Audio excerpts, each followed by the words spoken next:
Assalamualaikum warahmatullahi wabarakatuh. Selamat sore semuanya. Perkenalkan, nama saya Resi Dwi Hartanti dari kelas 11-8 asal sekolah SMA Negeri 4 Kota Kediri.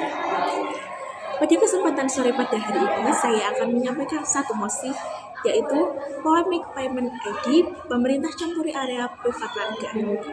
Bagi pendapat saya akan menyampaikan pendapat bahwa pemerintah sebaiknya tidak turut campur dalam pengelolaan payment ID di area private warga. Intervensi dari pemerintah diperlukan agar pelindungan hak warga, keamanan data, dan keadilan ekonomi tetap terjaga. Pemerintah sebagai regulator berperan penting dalam memastikan layanan pembayaran digital berjalan secara aman, adil, dan transparan. Saya membawakan dengan 3 argumen. Argumen pertama saya yaitu perlindungan konsumen dan keamanan data. Pertama, pemerintah memiliki peran utama dalam melindungi hak konsumen dan menjaga keamanan data pribadi. Dalam era digital ini, data pribadi menjadi aset yang sangat berharga dan rentan disalahgunakan. Kasus kebocoran data yang marak terjadi menjadi bukti bahwa tanpa regulasi ketat dari pemerintah, risiko penyalahgunaan data semakin tinggi.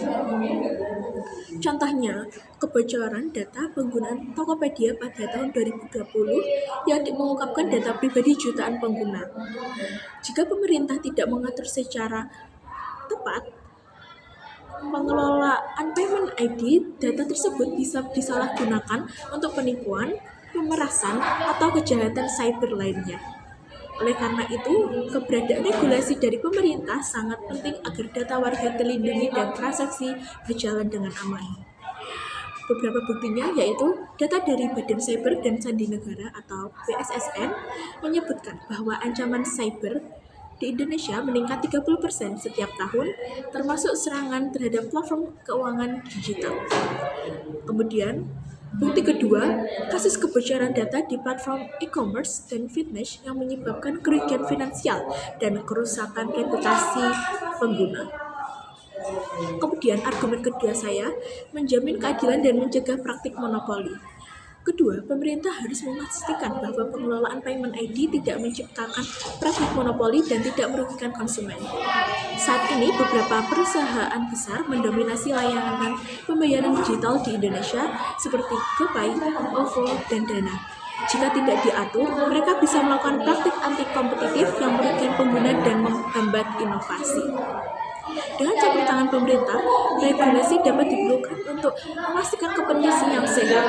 Contohnya, penerapan standar QRIS dan memudahkan berbagai platform pembayaran bersaing secara adil dan meningkatkan layanan bagi warga. Buktinya yaitu data dari Bank Indonesia menunjukkan bahwa selama tahun 2022, penggunaan QRIS meningkat 150%, menunjukkan keberhasilan regulasi dalam mendorong persaingan.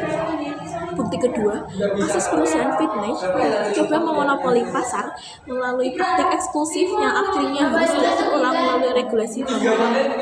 Kemudian argumen terakhir saya yaitu argumen ketiga, yaitu perlindungan hak privasi dan hak warga. Ketiga, pemerintah harus memastikan bahwa hak privasi warga terlindungi.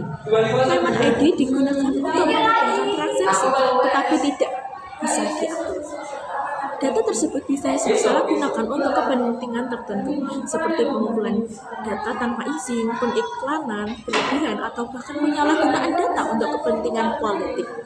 Contohnya, kasus pengumpulan data pribadi tanpa izin oleh platform digital yang menyebabkan warga merasa dirugikan dan kehilangan kepercayaan terhadap layanan digital. Dengan regulasi dari pemerintah, perlindungan hak privasi warga dapat dijamin secara ilegal. Buktinya, kasus pelanggaran privasi yang diatur oleh Kominfo terhadap platform digital seperti pengawasan dan pengendalian data pribadi, kemudian regulasi UU Perlindungan Data Pribadi atau PDP yang diharapkan mampu mengatasi penyalahgunaan data di Indonesia. Sekian mosi yang dapat saya sampaikan pada sore hari ini. Bagi saya, payment ID tidak perlu diatur oleh pemerintah. Wassalamualaikum warahmatullahi wabarakatuh.